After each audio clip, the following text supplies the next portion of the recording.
마음으로 우리를 영접하라. 우리는 아무에게도 불의를 행하지 않고 아무에게도 해롭게 하지 않고 아무에게도 속여 빼앗은 일이 없노라. 마음으로 우리를 영접하라 이렇게 말씀하고 있는데, 이것을 더 풀어서 그대로 번역을 하면 마음속에 우리를 위해서 자리를 마련하라. 다른 데서는 마음을 넓히라 이렇게 말하고 있죠. 다 같은 말입니다. 마음을 넓혀서 바울을 이해해달라. 나를 좀 이해해라 이런 의미입니다. 자, 왜 마음을 넓히라고 하겠습니까? 바울을 오해하고 있기 때문에, 그렇죠? 바울에 대해서 오해하고 있기 때문에 그렇게 하지 말고 마음을 좀 넓혀서 내 이야기를 잘 듣고 좀 이해를 해라 이거죠. 자, 그들이 무슨 오해를 했는지 2절을 보면 반대로 읽으면 알 수가 있습니다. 우리는 아무에게도 불의를 행하지 않고 아무에게도 해롭게 하지 않았고 아무에게서도 속여 빼앗은 일이 없노라. 이 말은 고린도 교회 성도들이 바울을 오해하고 있었던 거죠. 바울이 불의를 행하고 남에게 피해를 주고 우리를 속여서 빼앗아가고 있다, 이런 오해를 한 거예요. 왜 이런 오해를 하게 되었을까? 이 말씀을 가지고 추론해 보면 이제 나중에 또 8장 9장에서 보면 그 헌금 이야기가 나옵니다. 예루살렘 교회를 위해서 너희가 이렇게 구제헌금을 모아서 내가 전달할 수 있도록 해라 이렇게 하는 내용이 나오는데, 고린도 교회가 이 부분에 대해서 이제 바울을 오해한 거죠. 고린도 교회 안에 있는 모든 성도가 그런 건 아니고 그 거짓 교사들이 교회를 그렇게 선동한 거죠. 봐라, 바울이 이렇게 말하지만 사실은 저 헌금을 걷어서 자기가 다 가져갈 것이다. 우리를 속이고 있고 불의를 행하고 저렇게 속여서 자기가 뺏어갈 것이다. 이런 이야기들을 한 겁니다. 그래서 바울이 나는 절대 그런 일이 없다라고 이것을 강하게 부정하고 있는 거죠. 오늘 2절에 보면은 아무에게도라는 말이 3번이나 나오죠. 아무에게도, 아무에게도, 아무에게서도. 난 절대 이런 일이 한 번도 없다, 강하게 강조하면서 부정하고 있습니다. 3절, 내가 이 말을 하는 것은 너희를 정죄하려고 하는 것이 아니라 내가 이전에 말하였거니와 너희가 우리 마음에 있어 함께 죽고 함께 살게 하고자 함이라. 자, 내가 이렇게 지금 말하는 것은 너희를 정죄하기 위해서 하는 말이 아니다. 즉 내가 너희를 의심하거나 비난하거나 정죄하기 위해서 이 말하는 건 아니다. 너희가 우리 마음에 있어. 자, 고린도 교회는 항상 바울의 마음에 있었습니다. 이 말은 내가 너희를 늘 사랑한다, 잊지 않고 있다라는 거죠. 특별히 왜 그러겠습니까? 바울이 고린도 교회를 개척했기 때문에 잊을 수 없죠. 우리로 말하면 직접 자기가 낳은 자식이죠. 그래서 고린도 교회는 항상 바울의 마음에 있었던 것이고, 함께 죽고 함께 살게 하고자 함이라. 차라리 우리는 그리스도 안에서 함께 죽고 함께 살기를 원한다. 나는 이 정도로 너희를 사랑한다. 즉 너희를 정죄할 마음이 전혀 없고 다른 생각이나 다른 욕심, 너희들을 이용하고 속여서 빼앗을 그런 생각은 1도 없다. 그렇게 솔직하게 이야기합니다. 4절, 나는 너희를 향하여 담대한 것도 많고 너희를 위하여 자랑하는 것도 많으니 내가 우리의 모든 환난 가운데서도 위로가 가득하고 기쁨이 넘치는도다. 우리 사이가 어떤 사이다? 우리 사이는 서로 정죄하고 의심하는 사이가 아니고 어느 정도이냐? 첫 번째, 너희를 향하여 담대한 것도 많고. 이 말은 그냥 우리는 자유롭고 편한 사이다. 부담돼서 말 못하고 머뭇거리는 사이가 아니고 허물없이 말하는 관계다. 담대하게 말할 수 있죠. 허물없는 관계이지 않느냐. 내가 왜 너희를 정죄하려고 말하겠냐. 허물이 없기 때문에 내가 이렇게 나를 변론하고 있는 것이다, 그런 의미고, 또 너희를 위하여 자랑하는 것도 많으니. 바울은 늘 고린도 교회를 자랑하고 다녔다는 겁니다.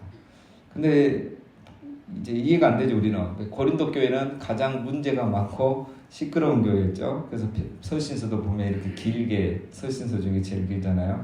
이렇게 길게 2번이나 적고 실질적으로 4번이나 편지를 보냈잖아요. 근데 고린도 교회는 다니는 때마다 고린도 교회를 자랑하고 다녔다는 거예요. 왜 자랑할 게 뭐가 있을까? 생각해 보면 일단 제일 중요한 건 뭐예요? 그래도 그 고린도라는 도시가 굉장히 우상이 많고 음란하고 그런 도시에서 신앙생활 하는 것 자체가 쉽지 않아요. 근데 이들이 그래도 복음을 믿고 예수님 믿고 어쨌든 나름대로 신앙생활을 하려는 그런 교회이고 하나님의 교회인 거예요. 그래서 바울은 그런 문제, 단점을 보지 않고 그들의 장점을 보고 칭찬을 하고 늘 자랑했던 거죠. 또 우리가 고린도 교회는 이런 은사가 많았잖아요, 사실. 그 정도로 그들은 또 순수했고 어떤 성령의 역사가 있었던 교회입니다. 그래서 이런 면은 우리가 바울을 본받아야 됩니다. 교회를 위해서 자랑하는 그 바울의 신앙.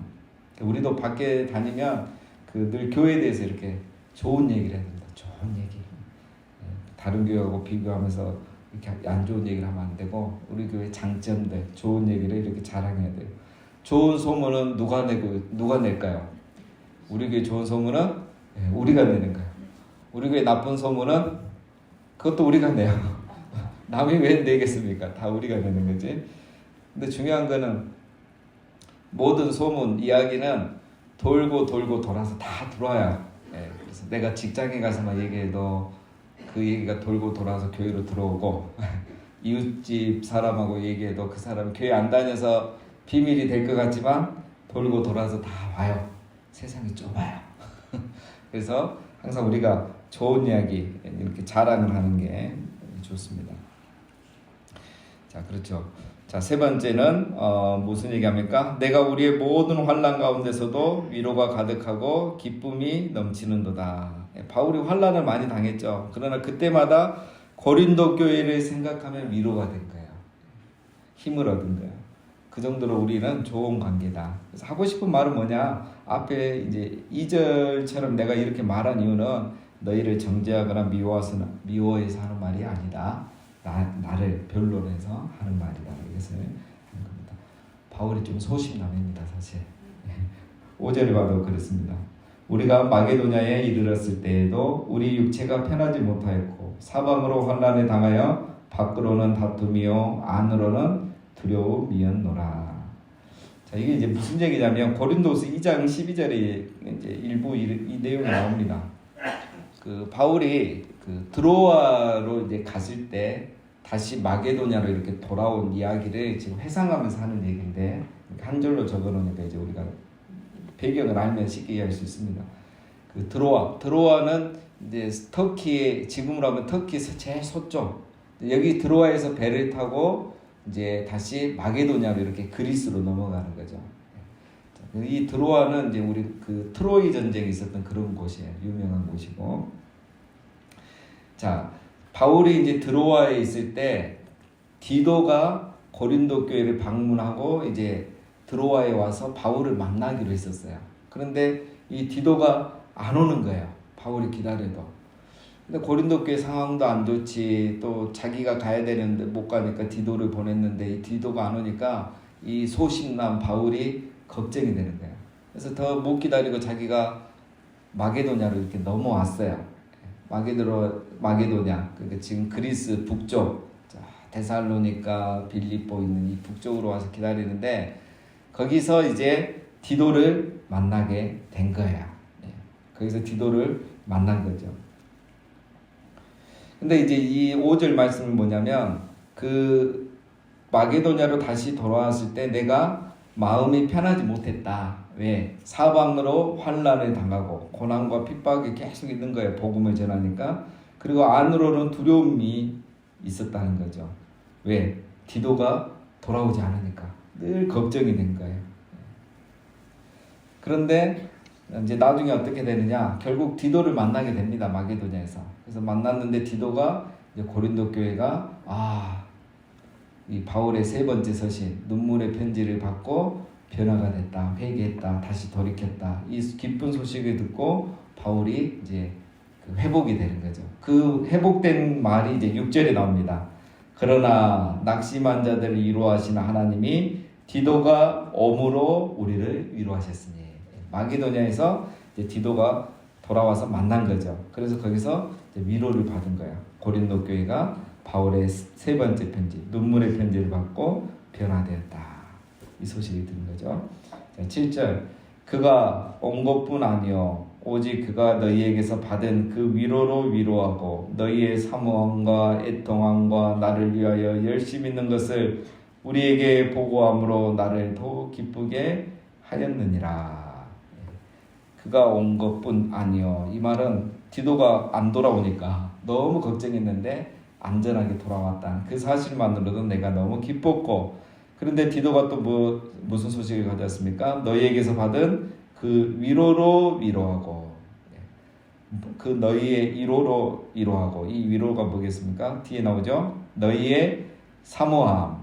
고린도 교회가 여전히 바울 사도를 사모하고 간절히 기다리고 있다는 거야. 그 전에는 바울을 사도가 아니라고 막 공격해갖고 쫓아내다시피 했거든요. 근데 지금은 바울을 너무너무 사모하고 기다리고 있다는 거예요. 그리고 애통해하고 있고, 이 애통해하단 말은 뭐냐면 이제 깨달은 거죠. 전에 거짓 교사들에게 속아서 바울을 의심하게 된 그 자기들의 실수와 무지를 애통해하는 거야. 눈물의 편지를 받고 보니까 바울이 정말 사도가 맞고 진정한 하나님의 일꾼이었구나. 우리가 거짓 교사에게 속았구나. 이 거룩한 아픔이 일어난 거죠. 그 다음에 나를 위하여 열심히 있는 거, 이것은 이제 바울이 가르쳤던 것들을 순종하려는 그런 열정을 다시 회복한 거죠. 얼마나 기쁜 소식입니까? 그렇죠? 바울이 세 가지 소식을 들었을 때 너무 기뻤던 거죠. 자, 8절. 그러므로 내가 편지로 너희를 근심하게 한 것을 후회하였으나 지금은 후회하지 아니함은 그 편지가 너희로 잠시만 근심하게 한 줄을 알미라. 자, 여기서 이 편지는 무슨 편지냐면 그 총 4개 편지 중에 세 번째 편지, 눈물의 편지를 말해요. 우리가 처음에 살펴봤죠. 고린도 교회에 바울이 4번의 편지를 보냈을 것이다. 그 중에 고린도 후서가 4번째고 고린도 전서가 2번째고, 그 다음에 3번째 편지가 바로 이 눈물의 편지. 이 눈물의 편지는 2번째 바울이 고린도 교회 방문했을 때 서로 관계가 안 좋아졌죠. 그래서 바울이 그냥 돌아와서 편지를 보낸 거예요. 이제 자기에 대한 오해를 풀기 위해서 그 눈물의 편지를 보냈을 때, 이 편지는 눈물의 편지라고 이렇게 됐는데, 이 편지에는 좋은 말이 많았겠습니까? 이 야단치고 책망하는 이야기들이 많았겠습니까? 책망하는 이야기들이 많았겠죠. 야단치고. 그래서 이제 후회했다는 거야. 그냥 내가 말 안 하고 참을 걸, 괜히 솔직하게 얘기하다 보니까 야단도 많이 치고 싫은 소리도 많이 하게 된 거예요. 그래서 굉장히 후회하고 있었는데 지금은 후회하지 않는다는 거예요. 왜? 그 편지를 읽고 고린도 교회가 변화되었다나, 이제 사도 바울을 존경하게 되고 사모하게 되고 말씀에 순종하는 삶을 살고 있다는 것을 디도가 그 소식을 가지고 바울에게 전해줬어요. 그러니까 바울이 내가 그 편지를 보내고 후회했는데 지금 와서 생각해보니까 차라리 잘 보냈구나. 그 말이 바로 이 8절 말입니다. 말이 어려워서 이렇게 힘듭니다. 그렇죠? 자, 오늘 말씀을 보면 이제 바울과 고린도 교회의 그 오해가 풀렸다는 그 과거 이야기를 이렇게 회상하면서 지금 적은 내용입니다. 자, 여러분, 우리도 이렇게 교회 생활 하다 보면 오해할 때가 있죠. 목회자와 성도 간에, 또 성도와 성도 간에 오해할 때가 있습니다.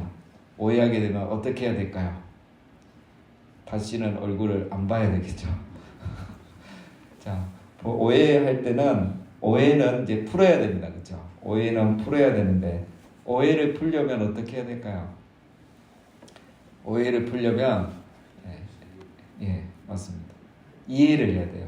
오해는 이해로 풀어야 됩니다. 이해를 못하니까 오해하는 거예요. 왜 이해를 못하느냐? 이야기를 들어본 적이 없거든. 직접 이야기를 들어보고 편지를 읽어보고 그래야 오해가 풀리는 거예요. 지금 고린도 교회의 오해가 어떻게 풀렸냐? 바울의 이 3번째 눈물의 편지를 고린도 교회가 읽고 바울을 이해한 거예요. 이래서 추천서를 안 썼구나. 안 들고 다니구나. 이래서 바울은 예수님하고 같이 안 있어도 예수님의 사도가 되는 거구나. 이제 이거를 이해한 거죠. 편지를 통해서. 자, 그래서 우리가 나 혼자 그 오해하고 나 혼자 말도 안 하고 있으면 나만 손해야, 그렇죠? 그게 이제 목회자고 그렇게 되면 은혜를 못 받는 거고, 그 다음에 성도 간에 그렇게 되면 교회 생활이 재미가 없는 거고, 그러면 교회 와도 은혜도 없고 재미도 없으면 무슨 신앙생활에 재미가 있겠습니까, 그렇죠? 그래서 오해는 절대 하면 할 수밖에 없죠. 우리가 살아가면서 안 할 수는 없는데 오해할 일이 생기면 이해해야 되고, 이해하기 위해서는 서로 이야기를 해야 됩니다.